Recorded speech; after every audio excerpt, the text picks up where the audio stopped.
حضرت ابو ہریرہ رضی اللہ عنہ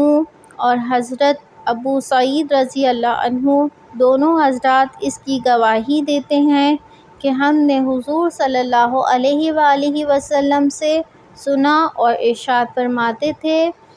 جو جماعت اللہ کے ذکر میں مشغول ہو، فرشتے اس جماعت کو سب طرف سے گھیر لیتے ہیں اور رحمت ان کو ڈھانپ لیتی ہے اور سکینہ ان پر نازل ہوتی ہے، اور اللہ جل شانہ ان کا تذکرہ اپنی مجلس میں تفاخر کے طور پر فرماتے ہیں۔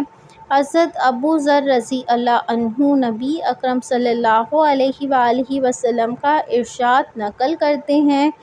کہ میں تجھے اللہ کے تقوی کی وصیت کرتا ہوں کہ تمام چیزوں کی جڑ ہے قرآن پاک کی تلاوت اور اللہ کے ذکر کا اہتمام کر، کہ اس سے آسمانوں میں تیرا ذکر ہوگا اور زمین میں نور کا سبب بنے گا۔ اکثر اوقات چپ رہا کر کہ بھلائی بغیر کوئی کلام نہ ہو، اور یہ بات شیطان کو دور کرتی ہے اور دین کے کاموں میں مددگار ہوتی ہے، اور زیادہ ہنسی سے بھی بچتا رہ کہ اس سے دل مر جاتا ہے، چہرے کا نور جاتا رہتا ہے۔ جہاد کرتے رہنا کہ میری امت کی فقیری یہی ہے۔